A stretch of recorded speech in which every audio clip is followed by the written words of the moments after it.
Hey everybody, Kevin here. Before we start this evening's show, we want to take a quick moment to thank all of our amazing Patreon people who give us money to make us better. We want to thank all those great people. So we'll start with our executive producers, Joey Splats, Caro Underwood, Dante Bellini Jr., Jared Gautier, Dude427, Kevin Austin, Josh Barboni, Tammy Ryan, Robert Miller, Tim Wolf, Joe Brooks, Martini G, Nasty Boots, Dave Ray, Jesse Armstrong.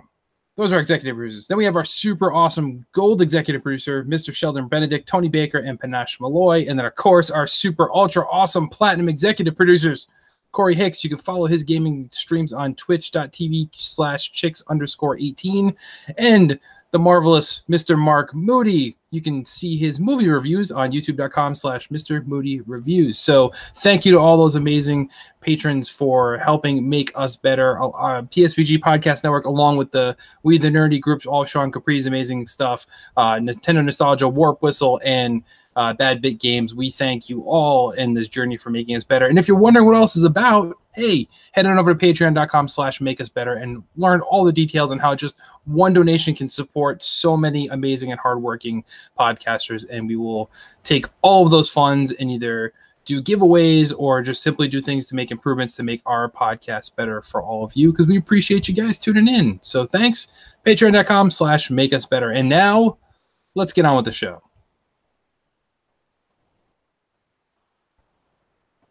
Hello, everybody, and welcome to this week's episode of PSVG, the official podcast to play some video games in the PSVG Podcast Network, the only gaming podcast able to take down more hot dogs than Joey Chestnuts on the 4th of July. It is I, your host, Kevin. With me this evening, it's been so long. Justin, how are you? I'm sweating. Yeah, me too. It's hot. Well, I also just ran like 3 miles and immediately took a shower and jumped down here to do this podcast. So I'm still actively sweating from that. Thank you for making me feel inadequate and lazy for thinking, hey, I'm just doing 3 podcasts tonight and it's warm. It's so tough. Justin's like, yeah, I just ran a marathon, took a shower, and now I'm going to podcast with y'all. Thanks for coming, Justin. We appreciate it. And also with us this evening, it's the Lord of the Isle, the master of the board games himself. Kyle, how are you doing, buddy? You know, you have Justin who's here running, and I was going to talk about this delicious Beach Pilot Strawberry Wheat Ale I'm drinking from Stevens Point Brewery. So, you know, you got your runner on that side, you got your person having a beer on this side, and then we have you, the podcasting spectacular person who I'm sure is drinking G Fuel. Exactly, of course. Yep. I do need to clarify, just because I'm running 3 miles does not mean I'm not drinking my beer. I'm still drinking a Dirty Blonde.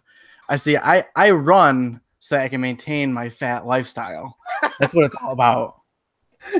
Just keeping it in moderation, right? Exactly. Just okay, yes, that's fair. Yes. That's fair. I mean, we're all kind of a lot of us on the Discord over the Make Us Better Discord are on a somewhat of a weight loss journey, all doing different things. So I know Justin signed up for this 10-mile run. You said 10 miles. Yep. 10 miles. When is that? That's in September. So I got a little over a month to get ready for it. Yeah, that's good. I mean, I used to do 10 miles, but they were, I would power walk it. Like you see those people do like the peng walk. I would do those things. Unfortunately, due to my back, I can't really do those anymore, but I've done those, and they were in like the last week of July, which was god awful. Yep. That sounds horrible. Yes, September sounds a lot nicer, but I mean, I wouldn't normally run them. So I'm there with you. But yeah, we're all kind of this little weight loss journey. So if you want to join us over in the Discord, we have a special channel for all kind of supporting each other for all the different things that we're doing. So I've kind of been eating a little wiser, cut out sugar and carbs for my meal. Justin's running, and you know, we're all doing all of the things. So it's all good. All right, so guys, let's jump right into it. What have you guys been playing? It's been a long time for you guys. So I'll go last here. Justin, what have you been up to? What have you been playing? So I it's been a long time since I've cast. I think the last time I was on, I was still playing through God of War, like over a month ago. So I did finally beat God of War. Phenomenal ending. You know, I really loved that game. Had no complaints. And then I kind of cooled my jets on my PS4. I haven't really touched it in a while, other than, you know, for Netflix and movies. And I went over to the Switch and I've been playing Yoku's Island Express. Like I've been playing that every Really? night. Yes. I really love that game. I had my doubts and I was like, you know what?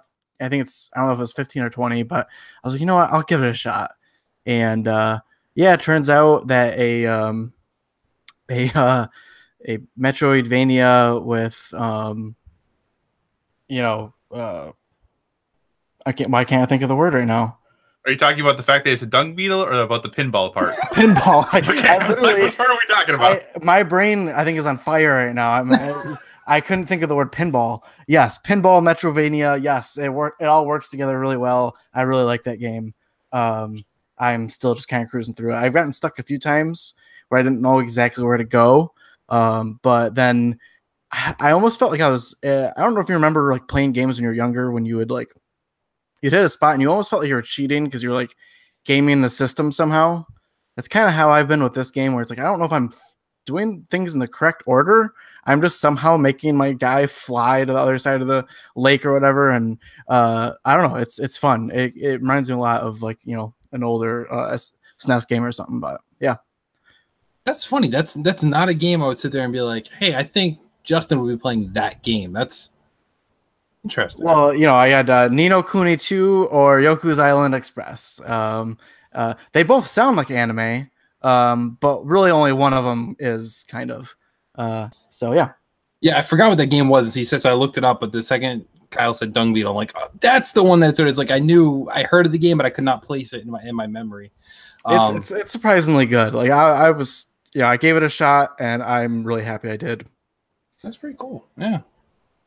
All right. Perfect it definitely seems in that that category of Switch titles here. I'm trying to find the price. So yeah, $20 right now for the digital version there. So all good. God of War though. So I know Kyle's played and you've beaten it, right, Kyle? I have, yeah. Okay, so like I'm the only one that hasn't. I was hoping to borrow Donnie's copy, but Nathan borrowed it, and I don't know why, because Nathan doesn't play PlayStation games. He's got a PS4 Pro. He has it hooked up. I think he said he updated everything, but he still hasn't even put the disc in yet. So I'm like, dude, give it back then so I can play it. But I think he has Uncharted 4 still in the plastic, if I recall correctly. I think he does too. So yeah. I mean, horrible. At least give Nathan some credit, I guess, for buying the PlayStation exclusives. But I mean, yeah. So I don't know when I'm gonna get to play God of War. I'm just hoping Donnie let me borrow it before trading it in. But I don't know if it's gonna be worth anything by the time Nathan gives it back to him. So we'll see how that works. So Kyle, what have you been playing then lately, sir?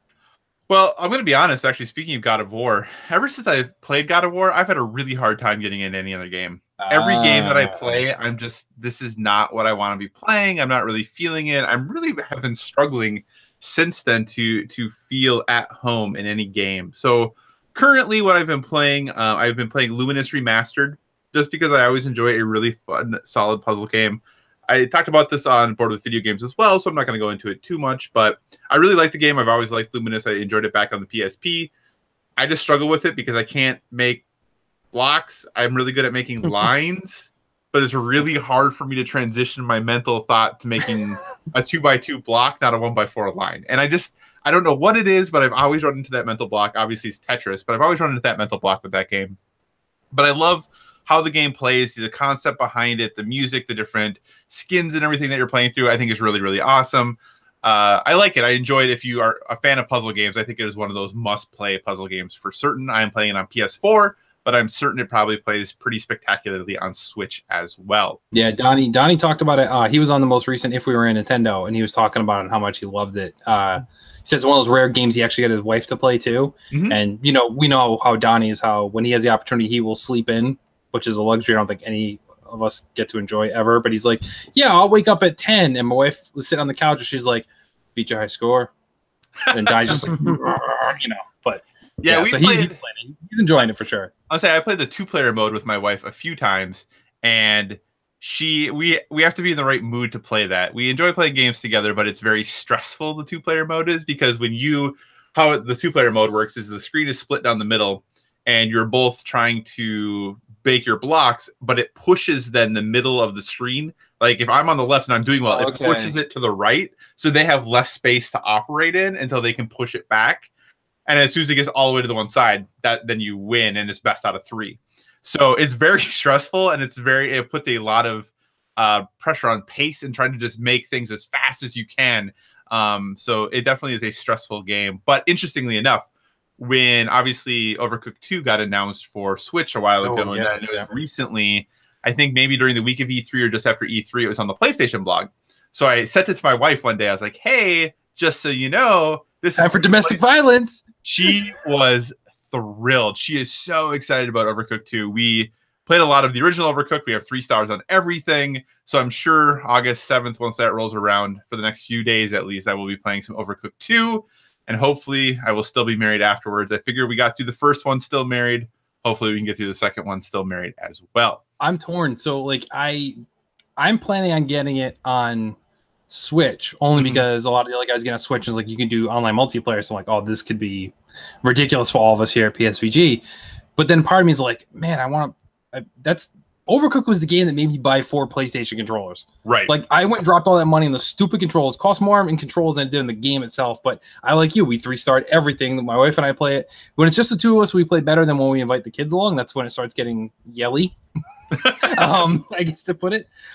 So yeah, but I'm really excited for it too. But then I'm like, I want to play on Switch. But then I'm wondering, like, can it possibly control as well on Switch as it does on PS4? And I'm not about to buy the original one again to see how it is. Like, you know what I mean? Like, I can't imagine playing with the Joy-Con, being like, this works really good. Like, I just don't see it. But well, I know a lot of the PSVG people and the probably Make Us Better people are going to get it on Switch, and that's great. But this is very much a game that I play with my wife, and my wife very much is a fan of the PlayStation controller. I've tried to do some Switch stuff with her, and she just really isn't into it. So that is what has made my decision. That is what my wife and I play together. No offense, if I played with any of you, she'd probably get really mad at me. So it is getting purchased on PS4. So hey, well, maybe then what I'll do is I'll get on the PS4 as well. And since you buy it on PS4, that means Josh gets it on PS4, and we eventually can all play together after you and your wife are already 3-star levels. That sounds great. That sounds perfect. I think maybe I'll do that then, so that way it's easier for my whole family to play. I think works that way, so we'll go with that. Awesome. Another game I've been playing though. Speaking of things I've been playing with my wife, we actually picked up Lego Incredibles. Oh yes. So it is another Lego game. It is actually a pretty easy Lego game. Not gonna lie, it's not that challenging. But it does one thing. So there's nothing revolutionary about this game. And if you've ever played any, especially the current Lego games, it's an open world. You do a story level, and then you're kind of put into this open world where you can then choose to continue the story or go and, clean up all of the random side activities that you need to do. In this one, they have like crime waves and things like that you got to go take care of. The odd thing that they do in this game, though, is it starts with the second movie. Really? Yeah, so when you go into play, the game starts at the very end of the first Incredibles. They're walking out of the race. Yeah, Mole-Man. And an Underminer comes up. Yep, Underminer comes up. And that is where the game starts and takes you through the entire second movie. And then after you beat the second movie, it unlocks the first movie. That's weird. It's super weird. And I was actually really happy because when I picked up Mario Tennis Aces, I bought this as well because my wife really wanted to play it. And I usually don't buy these games on disc, but I was like, well, I'll get this and then eventually just trade it back in. I usually wait till they go on super sale and get them. But she was excited about it, so I got it. And I was really happy the person at GameStop told me that. Because he was like, hey, just so you know, this starts with the second movie because we hadn't watched it yet, seen the second movie. I haven't seen it yet either, yeah. So we hadn't seen it yet. So I'm really glad he said something because we just waited then to start it until we had seen the second movie. So yeah, it's one of those, I think that's a really weird decision. Totally. But other than that, it is a pretty standard Lego game. It's a little bit easier. The challenge is getting all the things unlocked, getting like your, true hero or whatever you want to call it, where you collect enough studs in the level. All that's a little bit easier. You don't have to necessarily get all the red bricks and unlock all the multipliers and all that stuff. But it's still a fun time. Only run into a couple weird glitches, which again, pretty standard for a Lego game. Yeah. So if you enjoy The Incredibles and you like that, I think it's definitely worth it. One thing that is a little weird about it, though, is all the extra characters you unlock. Yes, a lot of them are tied to The Incredibles, but it's mostly a Pixar game. I was going to ask who the other characters are because there's not enough people in Incredibles to. Yeah, so I've unlocked like people from Finding Nemo, people from Brave, and I'm sure there's many other characters that when I look, I can guess who they're going to be. But yeah, it's definitely not just Pixar or just Incredibles people. It's kind of a Pixar game, which is kind of cool. Like it lets you do some neat things, but that clearly means I don't think we're going to be getting a Finding Nemo Lego game. I don't think it warrants it per se. I think Incredibles is probably the best fit, other than maybe Toy Story, I think, for these types of games. So it's kind of good you throw in the whole Pixar cast there too. Yeah. So question for you then, because you're the other Lego fan, I think, out of all PSVG along with myself. The DC villains, how do you feel about that one? I will get it. Like I eventually play all of them, but it will be one that I wait on. It's not gonna be a day one. It'll be something that, you know, PlayStation right now has their mid-year sale. Like all the Lego games, like the older ones are like $8, and all the other newer ones are like 15 or 20. I'll wait till a sale like that and I'll pick it up. Like I said, I think they're just really, if I am in a mood where I don't know what to play, it is a really easy thing to sit down for a half an hour and play and actually make progress on. That's true. So I enjoy that. And then the only other thing that I've been playing is, you know, Overwatch as always. Still grinding away. Been playing some on Xbox now. Been playing with Coach Mo a little bit. And been playing with Josh, you know, over there. So building my characters up and all that good stuff. Trying to get to a high enough level where I can actually do competitive over there. But just, you know, I was plugging away at the Overwatch constantly. But that, as of recently, is what has been on my playlist. All right. Fair enough. And in the spirit of playing things constantly, yeah, Fortnite. I'm not going to talk about it. That's still a thing with me for sure. Played a ton of it. Yeah, was it yesterday? Yeah, I think it was yesterday and the day before. I played a lot of Fortnite. Anyway, played that. I did try and clear off some things off my plate then. So I finished up the campaign in Hyrule Warriors on the Switch finally, the main campaign, which was a little bit longer than what it was when I played it on the 3DS because the DLC is, for at least part of it, is tied into the main storyline of this one. So it's not a separate story. They kind of appended it, made it longer. So I finally beat that, and I'm still playing through the challenge maps now to try and unlock the additional characters. There's something like 12 more characters I can unlock, but I have to do it in this other mode. So I still need to upgrade my characters and go through these special challenges to get to them. But still absolutely love that game. If you're a Switch owner and you're just like a game that, much like Kyle said with Lego, you can just kind of pick up and play and make some progression without playing for a long period of time, this is the ideal game for that. There's a lot of meat on the bone. It's definitely worth the $60 for the massive amount of content Nintendo pumped into this one. Almost done with the Vietnam expansion in Far Cry 5. Kyle, do you and Josh have the pass for that? I think Josh may have purchased it. I bought the base game, but I didn't buy the expansion. Okay. He might have bought the season pass to add onto it. I honestly don't know because, as he likes to remind me, I still haven't finished Far Cry 5. Yeah, fair enough. This one, Justin, do you have Far Cry 5? No, I'm still waiting to pick that one up. Definitely pick it up. When you can see a sale, grab it. It's fantastic. Still a lot of our game of the year. I know Kyle doesn't feel that way, but you know, it's okay. It's very average, Justin. It's very average. All right. Well, so you're saying it's a Far Cry game? Exactly. It is a Far Cry game. Sweet. Okay, fair enough. Right, but it's closer to a Far Cry 3 than it was a Far Cry 4 or Far Cry Primal. So I'll say it that much. It's better vein. Anyway, so the Vietnam expansion, I've talked about it a little bit. It's hard as heck. It does get easier the longer you dig away at it. And I'm at the final piece of it, but I can't beat this last mission to get out of Vietnam, if you will. So I'm still plugging away in that in the Xbox when I can. I did play the Awesome Adventures of Captain Spirit. The Life is Strange expansion type thing is free. I am not a Life is Strange fan. I've said that numerous times. I tried playing the first one, could not get into it at all. Did not play the Before the Storm or whatever it is. This I loved. I will say the story. I don't know if it's just the character himself, was just so childlike and using his imagination, stuff like that. When you've seen the trailer all over E3, it definitely has a different tone, I think, than what we've seen in Life is Strange. But then it still has those hard hitting moments that get you a little bit choked up, even though it's a very short. Like I think I knocked it out in maybe an hour. But I know Josh also kind of toiled around and spent like 45 minutes just looking and not actually progressing the story at all. So, but this may have me sold on Life is Strange too. So this might be a joint purchase for Donnie and I, but it's definitely fun. Definitely check it out. It's free. So why not? You can knock it out in an afternoon very easily. But the main game I want to talk about, and I don't know if either of you have played it yet, Detroit Become Human. I am halfway through. Okay. And Justin, you haven't played it? No, those games don't do it for me. That's fair. So I had only played it about an hour before, just to kind of get a feel for it. I'm like, wow, these character models are stunning. Like, I don't think I've ever seen people in a game look better ever. Now, yes, some of the other things, the items they interact with and stuff like that may not look best. And Kyle, the main example I have is when the guy was painting, the brush just didn't move at all. He's like poking it and just like rubbing it on a canvas, but it's a little weird. But the character himself was like, "Oh my god, this is incredible!" So I totally forgive him for it. I've seen conflicting opinions with people on the story and whether or not they can get through it. I know Josh played a little bit and he was just like, "Nope, I don't think I'm even doing it anymore." Holy crap, this story! That's all I'm gonna say. I am floored by the narrative handed to me here in this game. It is incredible. There are moments where it's extremely hard to stomach. I will totally admit that. There are things that happen that make you feel sick. There's parts of the games that make you feel anxious.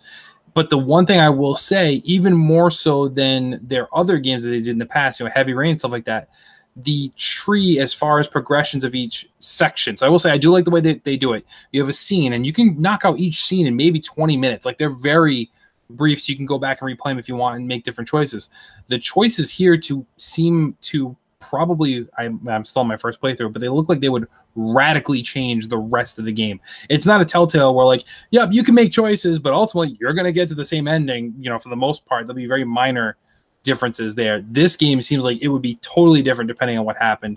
The very first scene, I went and looked at the worldwide stats, and the ending I got, only like 9% of people got. And I was just like, what did I do wrong here? Because I got a radically different ending than apparently everybody else. So if you like a narrative, yes, the control scheme can get a little wonky, stuff like that. But if you're looking for a fantastic story, I cannot recommend this high enough, and I'm not even through yet. I'm probably maybe halfway through too, Kyle. I mean, I knocked out quite a few hours today on it, especially, and I'm gonna jump back into it again tonight before bed, I think so. But so have you felt, because one of my things with David Cage games in general, and I think it applies to Detroit as well, I feel like he tends to do the smaller moments well, but is a little ham-fisted in the overall like theme story that he tries to do, that he gets a little, I don't want to say on the nose, but on the nose for lack of a better term. But I feel like his interactions between people tend to be pretty good. Would you feel that's true in Detroit? Yeah, I think you're spot on with that. It just the moments are what make it, when there are moments that just give you the raw emotions of whatever's going on, but then the rest of the world is kind of flat. And I mean, and you have your tropes in storytelling. You have all, in every kind of thing, like the cop who's like basically a jerk to you big time, and not just your gruff partner, but the other guy that's kind of a jerk to you.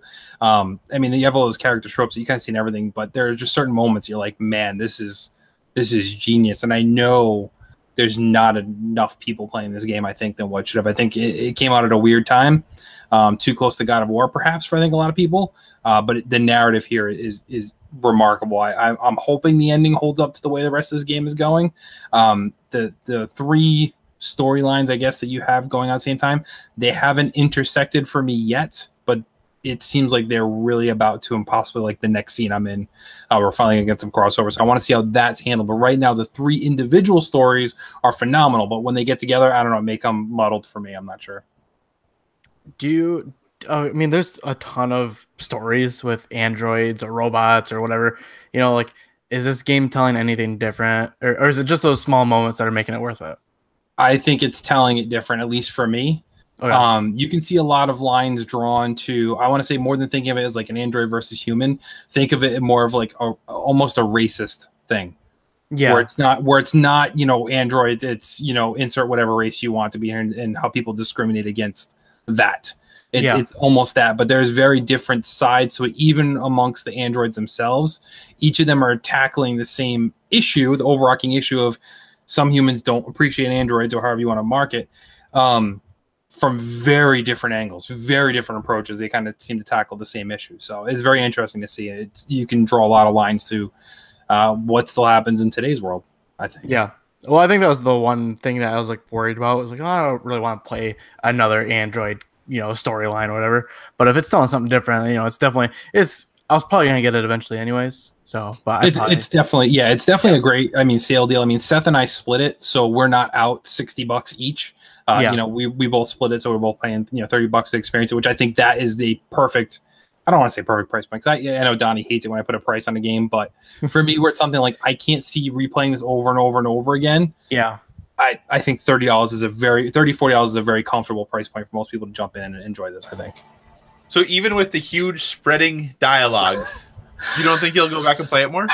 I will eventually, but it's not like a Lego game where you can just pick it up and play it again at any point. Like, it's not, because it's so heavy, because it's so narrative driven, you have to take time before your business. So like the perfect example is like Heavy Rain's on Games of Gold on PlayStation Plus right now. I haven't played Heavy Rain in 4 or 5 years, so I can go back and play it now. But it's going to be a long time, I think, before I visit Detroit again. Like, it's not like I'm going to beat it and jump right back in again. That's not going to happen. But maybe a year or two from now, I'll go back and play it again for sure, I think. But all right, well, that's enough from us. We've talked a lot about what we've been playing, which is due because you guys unfortunately don't get to talk about it as much. So we appreciate that. But let's listen in and see what you guys have to say. It's time to check the messages. First question comes from a very non-vocal listener. We don't really hear from him that much. Donnie Reese at Playing Nintendo asks, since we have some Islanders on here, what do you guys think about Todd Howard's comments regarding Sony and crossplay with Fallout 76? Is this story just going to keep gaining steam with every online multiplayer release going forward? So, as Donnie alluded to, we have our PlayStation experts on the show, but I have some insight here too as well. Justin, your thoughts? Yeah, I as big of a PlayStation fan as I am, and I play a lot of my games on PS4, I think that this story is going to keep building, and PS4 or PlayStation is going to keep getting raked in the coals. I think they don't necessarily need to give up everything. I think that's what they're worried about. I think they're worried about just like going all in or nothing. And unfortunately, they're choosing nothing. And I think there's a avenue in the middle there. I understand. I can only imagine how messy online structures and all this privacy stuff. I can only imagine how messy that is to deal with. So I understand the hesitance to do crossplay and give some of a player's information to another company. But there's a way to do it, obviously, because other companies are doing it. So I think they just need to figure it out. I think the story's going to keep building. I don't think Todd Howard is going to be the first person to say something like this. I think since he's done it, I think more publishers are going to jump on and be like, "Yep, that's why we don't have cross-platform play." The biggest one I think will have if anyone from the Call of Duty team ever comes out and says that, then Sony's going to have a crap storm. It's going to be bad for them. So yeah, that's kind of where I'm at. I think they need to figure something out soon. Otherwise, this negative Sony press is going to keep happening. I agree, and I think you're right. So I was going to disagree with you at first when you said if somebody from Call of Duty camp says something, that'll be the straw that breaks. Because in my mind, I'm like, well, Fortnite has more players than Call of Duty does right now, but they have they have all these exclusive deals with the Call of Duty team and getting stuff first. So if you have somebody that you're partnering with now knocking you for it, that just doesn't look good for business at all. But yeah, I'm with you. I think this is just going to continue to gain steam. I think every game that comes out, this may be a talking point. So we have this talking point now of like, hey, game's announced, and we make fun of it here on our Discord and stuff like, hey, it's not coming to Switch. Like, that's the joke. I think the new thing is it's not cross-platform on Sony. Like, that's going to be the new line, the parallel that gamers draw whenever they see an online game with PlayStation saying like, hey, well, I can't play with my friends unless they're on PlayStation. And it, for me, it doesn't, I know enough people that have all of the games and all of the systems rather. So it doesn't bother me that much, but it does seem silly that, hey, if everybody else is doing it at this point, guys, you sold more consoles. We get it. So what are you losing here? It's not, you make a game cross-platform isn't going to say, well, I'm not buying a PlayStation now because I can just play with my friends on PlayStation with my Xbox. I don't think that's really happening in a majority of cases. Like, I don't think that's the rationale behind gamers' mentality here. It's kind of, what platform do most of my friends have that I want to play it on? And that's the driving force. But yeah, they need to do something here. And they did say they were looking into it since the Fortnite incident, but then this came out and they kind of had a no comment on this too. And this, this is a big deal. If what happens with Anthem, like that I think is like a next one that everyone's gonna be asking questions about. Like, well, is Anthem gonna be cross-platform? Because they haven't said yet. But if they do come out and say it and then it's not, then that may be the next thing that people will not go. Like Destiny already isn't, we know that, and so on and so forth. So we'll see what happens. But Kyle, your thoughts? Well, as a primarily PlayStation player, anyone who doesn't own a PlayStation and play there, I'm instantly skeptical of. So whatever. Yeah, I'm just kidding. True I'm that. totally kidding. Yeah, I think I don't necessarily know if PlayStation will ever allow cross-play. I could see them potentially, and maybe they will, and that'll be great. That's fine, whatever. I think maybe cross-progression is probably more likely, where your Fortnite account will go across, or your Fallout 76 account will go across, since typically you're signing into Bethesda servers or Ubisoft servers or whatever. Like, your account information is there, so I could see maybe something more like that happening. I think the one downfall to all of this is that, you know, I can see PlayStation's perspective on the idea that, you know, hey, you know, we want people to play games on our platform. And, you know, if we allow you to play with your friends, then there's no reason for your friends to buy a PlayStation. At this point in the generation, not many more. I mean, they're still going to sell a lot more PlayStations, but people have kind of decided, or they already own everything. So right now, if my friends want to play something, I might actually have to play on Xbox to play with them because I can't play with them on PlayStation. And I'd much rather use a far superior DualShock 4 to that crappy Xbox One controller. I just said that because I know people would get mad. I really don't feel that way. But I, you know, and I think that's the hard thing, right? Is that I think it's having the reverse effect of what they thought it would. Maybe early in the generation it wouldn't have, but at this point, I think it's starting to now have that reverse effect for them, and it just looks bad. You know, the thing that I think is interesting is we see a lot of people out there being like, it's anti-consumer, it's against the gamers. Yeah, these are companies who are doing things that are making them millions of dollars. Mm-hmm. Is it anti-consumer? Maybe a little bit. But I guarantee you, if Microsoft was losing money hand over fist doing this, they wouldn't be doing it either. These are still companies who are trying to make money. This is a good PR look for them, so that's why they're doing it. Because, hey, they're getting a lot of good PR. This is probably setting them up to be successful moving forward with the next generation of consoles. Like, these aren't companies who are like, hey, we have no other ulterior motive. Like, everyone's trying to make their money. That's what people are trying to do. And for Microsoft right now, this is the right look for that. For PlayStation, they're still making a lot of money, but they need to think about now what this is going to mean for the next generation more than what it means for the current generation for them. And I would like to see it change. I mean, I genuinely don't care that much, but I think overall, I think it would be a better look for them if they made that change. Yeah. So I guess if you have an Xbox, if you're playing Fortnite on Xbox, you go over to Switch, does all of your gear and everything switch over exactly 1-to-1? As long as your Epic account is connected to one of those consoles initially, if it was connected to a PlayStation, you gotta start a new account. Because I mean, it is surprising because I think I've heard the point made that it's not it's maybe a little bit about trying to sell your own console and stuff, but those are microtransactions. Like anytime you buy gear in Fortnite, that's a microtransaction. And if you bought it originally on a Switch, then Nintendo got a little bit of a cut of that money. Right. If you bought it originally on Xbox, you got a little bit of cut. It's like PlayStation's. They don't want you to bring over all the stuff that you bought on an Xbox. So I can see that business case. Like as a guy who helps run a business, like I get it. I probably wouldn't make that decision either, but they at this point it's just a huge PR problem. So I think you're right that they don't want Xbox to be so far ahead in the PR game that next generation they get screwed. And I just got to say, I get a lot of people getting their first victory royales in Fortnite on Switch that weren't capable of doing it on PlayStation. I'm just saying. So you're saying the game's lowered a little bit. Yeah, I being a regular player and playing on PC, PS4, Xbox, and Switch, because as I said before, my accounts still work on all my platforms. So I don't know. I'm lucky, knock on wood. Sony hasn't caught me yet. Whatever the deal is, I can play on all of them. But yeah, everything carries over. But I will say, Justin, though, the purchases you make, though, are through Epic Store. You can't actually purchase anything in Fortnite on the Xbox Store or the PS Store or the Nintendo eShop. It's all through their thing. So that's where it's kind of weird that Sony's even able to block that. Yep. Because it's like, well, no, it's all on Epic servers, not on Sony servers. But yeah, it's really weird. But something needs to be done soon. Hi to Donnie and Devin, who are both in the chat. Kyle Devin says cross progression would be great, and then he told you to keep on preaching. So he appreciate your statement there. And I do think the one thing though that will need to happen that would really push Sony to do this, if Todd Howard came out and said, you know what, we're just not going to release Fallout 76 on PlayStation until they allow crossplay. Done. It would happen. That is what probably needs to happen in order for it to occur.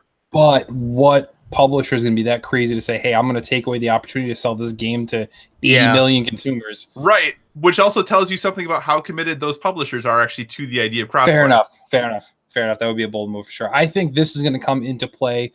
Like you said, at this point, people have already made their decisions as far as what consoles they have. They might pick up all of them at this point because the prices are going down and stuff and whatnot. I think this is going to come to a bigger power play on next gen. Yes. When the next Xbox announced, the next PlayStation's announced, that's where it's going to be. We as gamers and we hate to dictate as gamers to the companies, but we should expect it to be cross-platform at this point. And if whoever's not it's gonna end up getting hurt, I think, long term there. All right, so moving on to the next question. Trash Turkey at Trash Turkey asks, what video game franchise would you like to have a cereal created for? Bonus question, what's the prize inside the box? His suggestions are maybe Halo O's with Warthog marshmallows or Castlevania Crunch with bloodstained berries. So if you guys have seen the news, Funko is doing some Funko Pop cereal, and they're doing a Mega Man one and a Cuphead one, and they're releasing a little things. So I think his question was inspired by those there. So if you could bring a cereal around your gaming franchise, what would it be? I'll go first to give you guys some time to think, because I know you haven't seen these questions ahead of time. I'm going to take the low-hanging fruit here, and I'm going to make a Fortnite cereal, and they have like the little llama marshmallows, and the prize inside would be a chug jug of slurp juice. You get the little container, the cup that you can make your own slurp juice for, your shield potions. So, Kyle, just because you don't look to be thinking as hard as Justin is, what's your answer? I actually was thinking because I was looking something up really quick, but that's okay. That's fine. I will just kind of riff a little bit here while I look this thing up. No big deal. But the cereal that I probably would have to go with, sorry for all the typing right there, I would have to go with an Uncharted cereal. Okay. And then I'm not a big marshmallow fan in cereals. Like, I actually kind of like healthier cereals. So I would like to try to make has anybody ever eaten Basic 4, that cereal? Basic no, 4? I don't. Okay. I don't hate myself, Kyle. I eat cereal that I love. That you went for a run tonight. You got to hate yourself a little bit.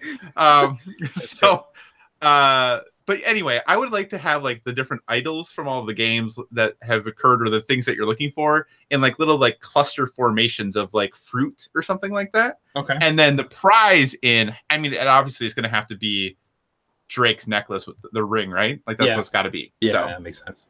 Makes sense. All right, Justin. So what's your cereal pick?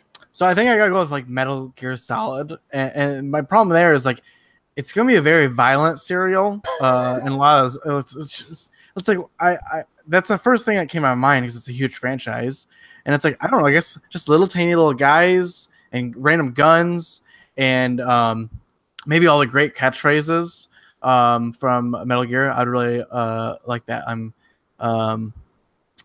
like maybe just like.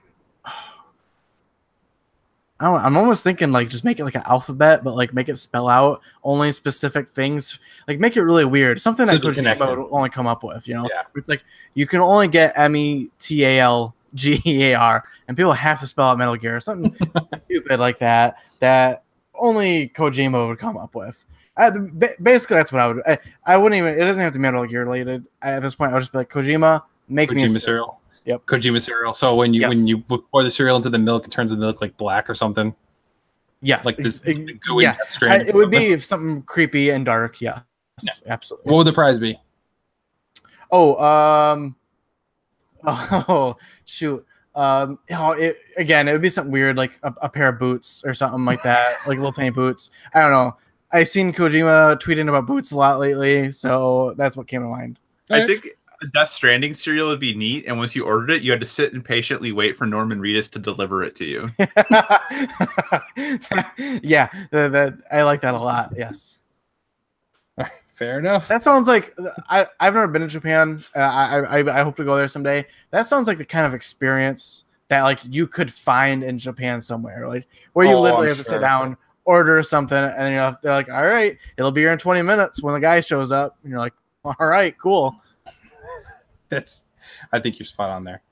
All right, so thank you, Trash Turkey, for that question. Moving on, Chowfee at that Chowfee asks, "What's your take on the Google leak? Should they be jumping into the gaming pool?" So I'm sure you guys have heard that Google supposedly is working on a gaming console. Not a whole ton of details out here on this one. For me, I'm fine with it because I don't think it's even going to be a competitor to these consoles we have now, your Sony, your Microsoft, and your Nintendo, because I have a feeling, and I could be completely wrong because Google certainly has the money, I think this is just going to be a way to play the stuff from the App Store on the go without having like a tablet. Like maybe it's like a Switch-shaped device and you can play your mobile games on there. I don't think it's going to be something that actually compete with, experiences like, Breath of the Wild or, Horizon Zero Dawn or, Halo. I don't think you're going to get those experiences on this thing. So they could do it if they want. I don't think it's going to be a major wave in the gaming industry. I think it's going to be like a Ouya, whatever it was that was like all hyped up and then just had Google Play games and then just quickly went away. It was on the GameStop clearance sales, but that's just me. Kyle, what do you think? Yeah, I was gonna say because Ouya did so well, and the Apple TV gaming has done so well. Yeah. So yeah, why not jump in? Let's see what happens. I think that we have obviously the big three, and we've had the big three for a while. I'm very interested if Google. I mean, if there's a company that has the money, Google has the money to do something like this. When you look at the values of companies, and I think that kind of even in some ways goes back to the crossplay thing. Like Microsoft is worth way more than Sony is. If they are losing money hand over fist in their gaming market, they can. Sony can't really do that. That's the only thing that's keeping them afloat right now. So, yeah, I mean, I think I would love to see what they're going to do with it. I think it'd be really interesting. I think especially with their drive towards fiber and trying to create like national wireless signals by like with balloons and like all of these other things, I think it'd be really interesting to see what their vision for gaming would be. And I'm all for them jumping in and seeing if they can shake things up a little bit. I think it also would probably show that streaming gaming is really kind of like everyone was talking about, like it's the future. Like it's no matter how much people are trashing PlayStation now, because maybe it's not perfect, but that seems to be the future we're headed towards. I think so for sure. Justin. Yeah, I think Kyle's leaning in the right direction. I don't think they're making a next a platform or a console. I think they're making a streaming service, and more importantly, I think they're making a storefront. Because if you could come up with, if you could maybe play PC games and stream them from a Google store, like that's pretty easy to do. Google's got the money to set up a streaming station like that, and then all of a sudden Google's getting whatever platform holders get for doing the sale, 10%, 20%, whatever it is. That's a lot of money really quick. Totally. So that's kind of what I'm thinking. That this rumor kind of came out and they said it's a console, but I'm guessing it's not really. I would be shocked if someone at Google really thought it was a smart idea to release a physical console like nowadays. I mean, even the big three, well, Sony and Xbox, I don't know. I think Nintendo will always release physical games. But I think the other two are thinking like maybe one more generation, maybe two, and then they're going to be done. I don't like it, but I think it's kind of where the future's at too. I think so. So we shall see as it gets closer, but I think it's definitely going to be something more along the lines of like Apple TV with a controller. We'll see how that goes. So the next question is actually only for Kyle here. Kyle, Coach Mo at Coach Hulk wants to know, why doesn't Kyle play more Overwatch or hockey with Coach?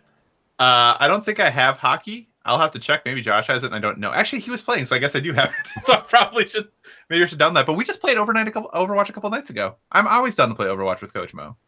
I know. Coach is funny. So, I was at the beach house last weekend and for the holiday and stuff. And anytime like the Xbox would turn on, I'd get not a Discord message. I'd actually get a physical text message from Coach saying, "Yo, we playing?" Like just whatever it was. And I'm like, how does he have an alert set up that, like, I know he's got the app on his phone. It's like, does he have an alert when Kevin logs on? Like, we playing Fortnite. So we played Fortnite a bunch of times the last couple of days. So, but yeah, I think Coach Motors has an alert for me, which is funny. It's funny. It's like whenever I log into Fortnite, Justin, not you, Justin Warner will message me like, "Hey, we playing Fortnite?" if he's on, because we both play on different opportunities. But then whenever I turn on my Xbox, Coach just texts me saying like, "Yo, what are we playing?" Like, so it's all the time. Yeah, if I'm ever online and people want to play Overwatch, just ask and I will say yes. I should. Well, I gotta get through Detroit, but I should delve back into that. Although I was terrible at it, so I don't know if that's for me or not. But we'll see. We'll see. So next question for everybody, Dev at Dev Atias, do you have any gaming resolutions or goals this year? And if so, now that the year's halfway over, how are we doing with them? Kyle. Ha. You muted your mic, and I called on you first. Well, I was going to ask you to do you last because we made gaming resolutions on board with video games. I got to go look mine up, though. Okay. Really quick. Okay, that's fine. Justin, you prepared? Yeah. I think I didn't make like a resolution, but if I was going to make one, I am notorious for starting games and then just not finishing them. And so far this year, I think I've actually done pretty good with that. Where I've, like honestly, in years past, even as good as God of War is, like that's the kind of game where I would have fell out halfway through or something, just because like I couldn't keep up with the pace I was playing it at or something like that. 'Cause I go through these stages where I play way too many games, way too fast, and then I won't play games, for a long time.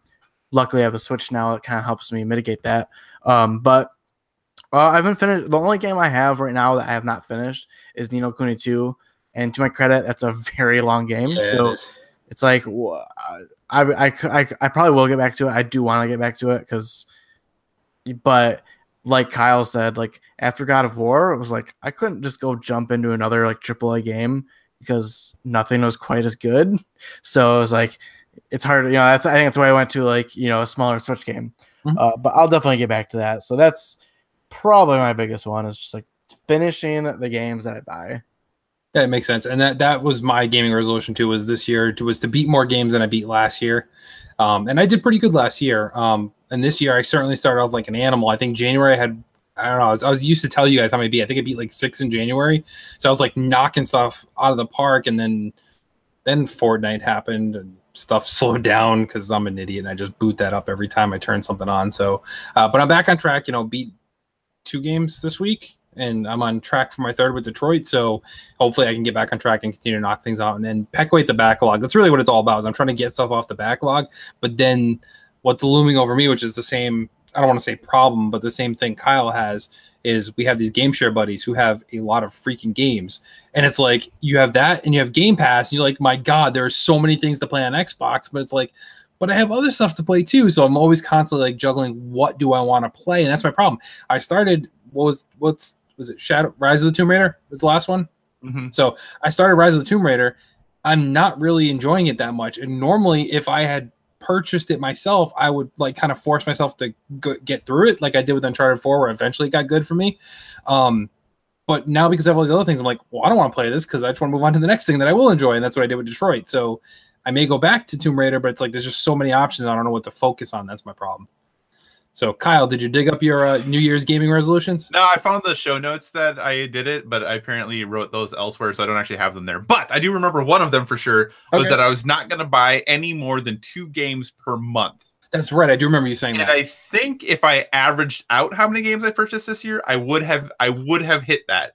There are definitely months I bought more, but there's also been a couple months where I've only bought 1 game. So I think I am at 2 games per month, probably about on average. I do think like finishing more games and all of that was on there too. I actually think I've done way worse this year than I did last year times for finishing games. Again, I played God of War. I haven't finished anything since God of War because nothing seems worth finishing at this point. God of War just ruined you guys, basically. It really did. Yes, it really did. It really has ruined things for me this year. So that's the only one I can think of off the top of my head. And like I said, I think I have met that. But this mid-year sale is going to potentially really ruin that. We'll see what happens. I keep looking at that, and it's like I don't really have the money right now to spend. So that's what's saving me right now. I'm looking at stuff, and I'm like, is this really worth it? But now that you mentioned the Lego stuff, I didn't even see the Lego stuff on there. Yeah. So now I'm gonna have to go look and see, because I haven't played Jurassic World, and I want to play that one. Yeah, that one was fun. I got the platinum for that. Yeah, so I wanted to kind of try that one. I think it's the only one on my radar that I was like, hey, I want to play that one. I think it's $8 if I recall. Yeah, see, that's really tempting. Oh no, the Lego Movie too. That one's on there too. I know. And did you play that one?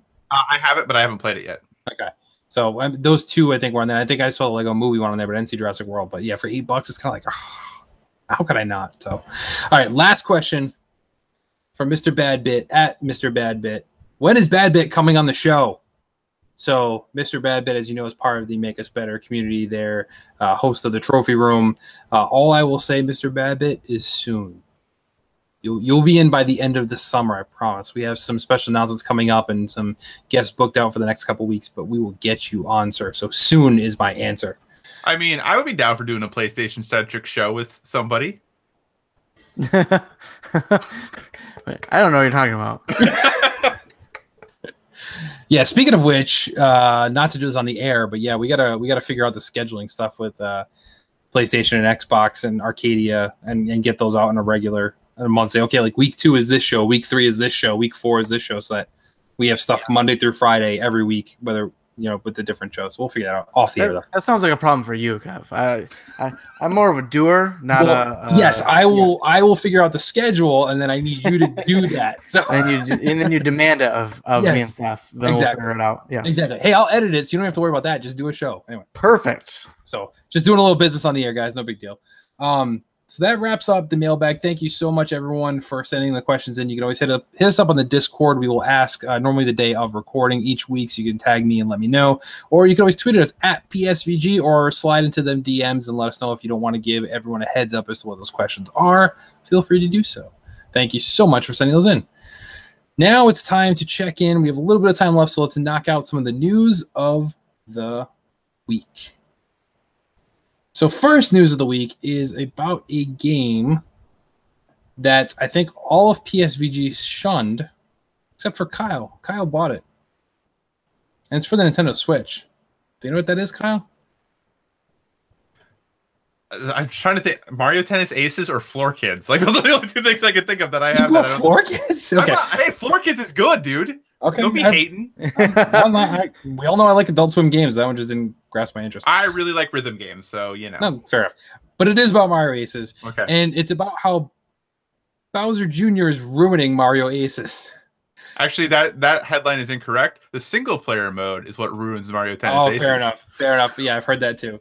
So it's pretty much been established that people think Mario Aces is not a tennis game. It's actually a fighting game because you can just break people's rackets and the match is over. Regardless of how well you're playing or how bad you're playing, just break the other racket and game over, you win. And Bowser Jr. seems to be a little bit OP, if you will. And he's kind of been that way since launch. And I mean, the game's been out, 2-3 weeks now, I think. And the patch hasn't come up to change it, so it's kind of weird. But at the end of June, Bowser Jr. players make up 45% of the worldwide rankings on there. So it seems like everybody realizes it, and they're just using Bowser Jr. So it's kind of like if you're playing Fortnite and you see somebody with the John Wick skin, if you see a Bowser Jr., just get out of the way and just don't do it. You're not going to win. So Kyle, you being kind of the only person playing this game, have you run into the Bowser Jr. situation at all? Or no, because I am trading this game in when I buy Captain Toad Treasure Tracker. I heard you say that on a different show, and that made me so happy because I'm like, you're going to love Captain Toad, and nobody likes Mario Aces. I totally had forgotten I had pre-ordered the game, and apparently I paid for it. So I was like, well, at least try it. This will be fine. And it's the multiplayer is fun if you're playing with like friends and things like that. But yeah, I know I have not run into that issue because I genuinely just don't play it enough. Yeah, that's fair enough. But I mean, so to get Justin's word in this too, in the day and age, we see stuff where gaming developers kind of react to things pretty quickly and release patches to their nerf characters. We see it all the time in Splatoon, see it constantly in Fortnite and PUBG. We see it in Overwatch, even when they make adjustments and kind of rebalance characters. Is this like a huge swing and a miss by Nintendo, to use a tennis pun, that this has gone on this long and they haven't done a patch or anything to kind of nerf Bowser Jr. a little bit? Yeah, I think it's like just another thing to show that like Nintendo doesn't do online very well, which is concerning because here pretty soon they want us to start paying for that, and I think that's a problem. I will push back on that a little bit. I think that maybe they do not do like patches like we're used to in online games very well, but I think the actual quality of their online matchmaking is pretty solid. Like during the demo for Mario Tennis Aces, my matchmaking sucked. Since I have purchased the game, I've had almost no issues. Never have issues in Splatoon, never have issues in those sorts of things with latency or anything like that. So I think they do online okay. I think they maybe just don't support games with regular balance tweaks like we're used to. Like they still obviously with Splatoon have done a ton of content, but like the balance patches are things we don't see from them very often, which I think is still important. But I think the quality of their online is not that bad. Yeah, that's true. I've never had like I'll jump into Splatoon anytime and it works, without a doubt, and it's fast and fluid. Maybe it's just more of a per game thing where maybe they don't realize, that a game like that, like Mario, Tennis Aces is gonna have a huge online community that's worried about the small stuff. So maybe that's what it came down to. I feel like Mario Kart's another thing where it's like they're not constantly making updates. Like Splatoon is the one where they're like, people are really worried about multiplayer. So we'll update it constantly. And maybe they just didn't realize that they were gonna need to do that with some of their other games. But yeah, you make a good point that the quality of the actual online service is actually pretty good. So maybe we shouldn't worry too much. That's fair. That's fair. So we're moving on to the next story. Who here has Amazon Prime? Okay, cool. Just so you know, and this is an audio podcast, we all raised our hands. We all raised our hands. Amazon Prime is giving away lots of free games this month in celebration of Prime Day. So if you have Amazon Prime, you can have Twitch Prime, which on Twitch Prime on your PC right now, you can get lots of free games. It's kind of going on all month long with different offerings there, from Pillars of Eternity, which has already happened and gone there. Battle Chef Brigade is out now if you're watching live. Not sure if you listen, if it'll still be up there. But there's games, Next Up Hero, Brutal Legend, Tacoma's hitting it, Broken Age, Tyranny, the Real String Clubs, all sorts of things. Last Blade, Metal Slug 3 is all different games coming up there for free. So if you have Amazon Prime and you sign up for Twitch Prime, get those free games going on so you can add them to your PC backlog of games, which much like Steam, you'll have sitting there and you will never ever play them, but they're there. But if you do have it, get Battle Chef Brigade. I love that game. It was one of my favorite indie games of last year. We did a whole review cast dedicated to that, so check it out if you're unsure, but it's a really cool game and it's free. So why the heck not? Next up then, story, because I always need to talk about it real quick. Fortnite Season 5. Some details dropped over the past couple days. Season 4 is wrapping up this week, or early next week, actually. And if you missed it, right before 4th of July, a giant rocket was launched in-game, which kind of made its rounds online, which players were able to drop in live, watch it take off. I was there.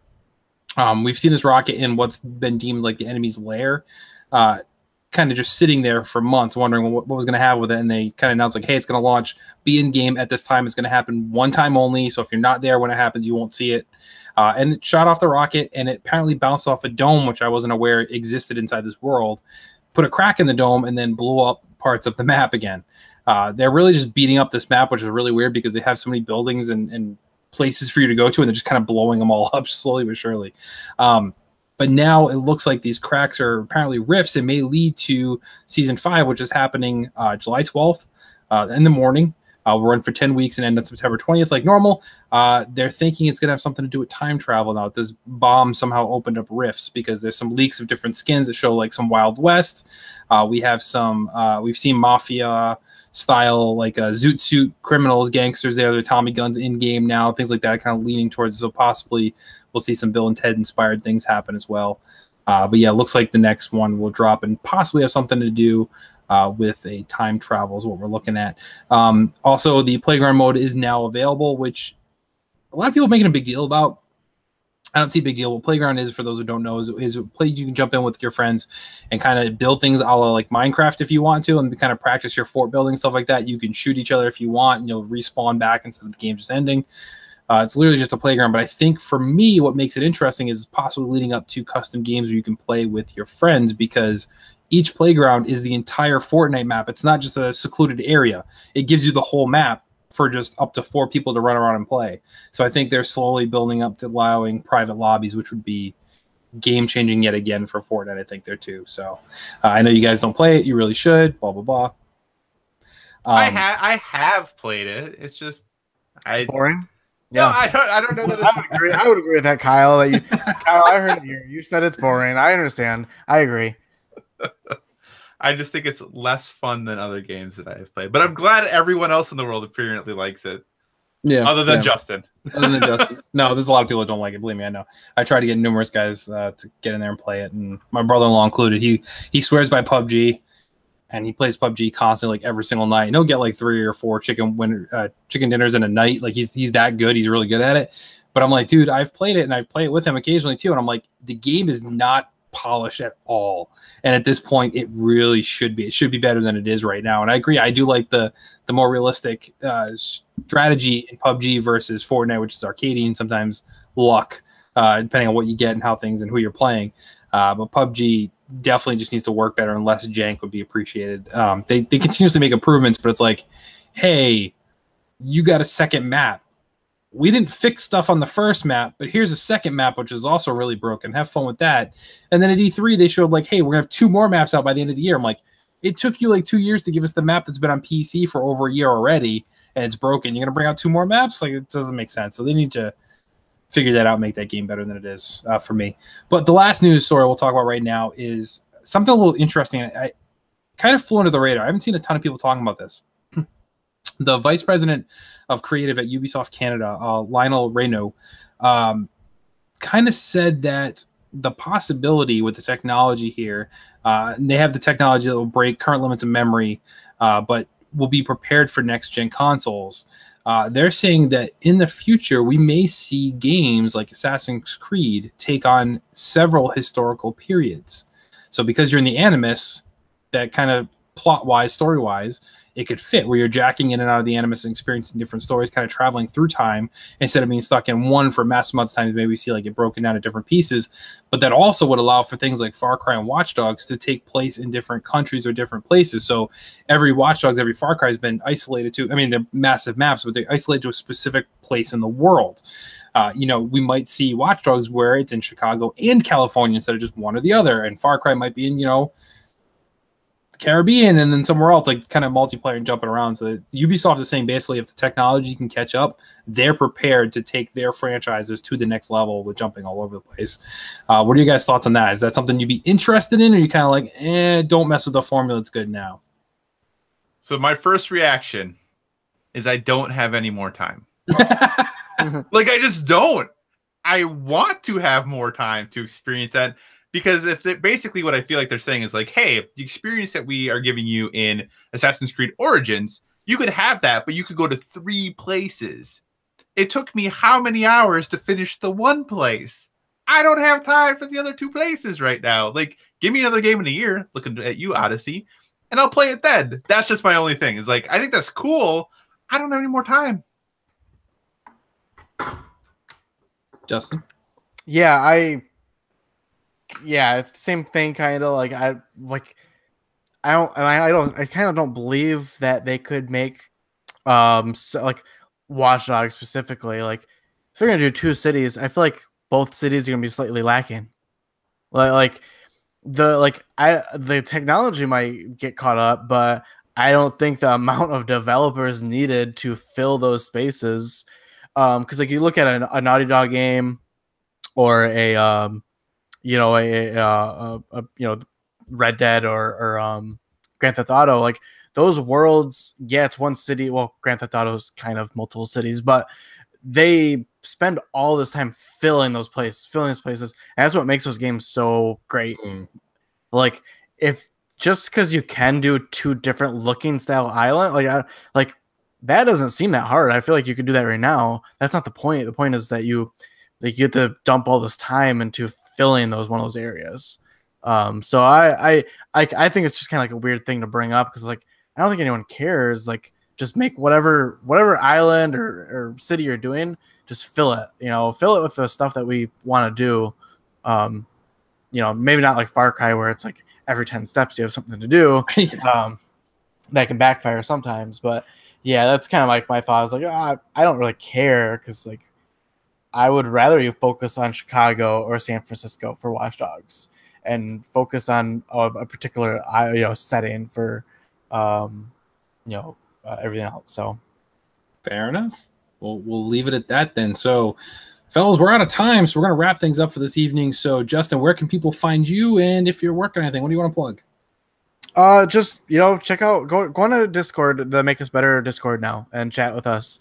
I don't think the Make Us Better guys were prepared for how much we like to talk all day. Because I can't, I'm on there some days and often I'm not because I cannot keep up with you guys. But go on there, like if you're the kind of person who doesn't get a lot of gaming talk at home or doesn't have a lot of friends at home who talk video games, go on our Discord. And you're gonna get plenty of that all day long. So, basically any time of the day, you're good to talk video games. Fair enough. Where can people find you on Twitter? You can find me at Justin Pickard. Fair enough. Kyle, sir, where can people find you, and what else do you work on? Well, I do this little gaming podcast each week called Bored with Video Games. Every Thursday, you can find it in the PSVG feed. Me and my good friend Josh talk about board games and video games and awesome content around them. You can find us at Bored with VG on Twitter and Instagram.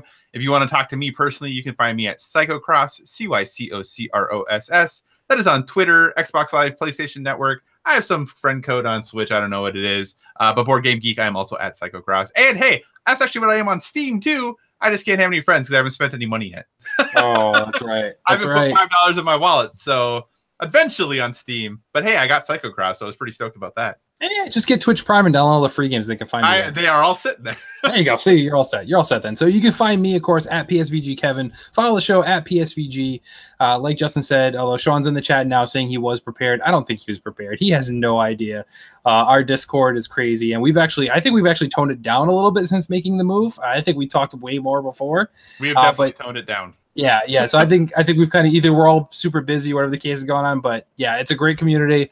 We love everybody over there. Things are transitioning extremely well.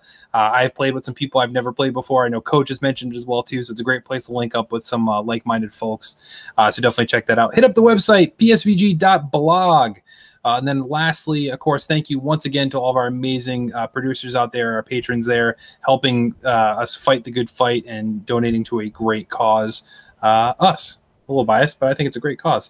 I will tease a little something. Donnie sent me some receipts for stuff he has purchased, thanks to our amazing patrons, as Sean Capri would say. So I won't spoil the news there, but I do know what's coming up soon. We did purchase a new microphone for Seth with our patron money. So he's got a new microphone now, a nice Blue Yeti Snowball, I believe is what he got. So already making things better thanks to all of you. So make sure to hit up patreon.com/makeusbetter to learn more or to throw us a shilling or two, if you will. But most importantly, beyond going to the Discord, beyond visiting patreon.com/makeusbetter, beyond visiting the website psvg.blog, we ask that, as always, you remember to never stop gaming.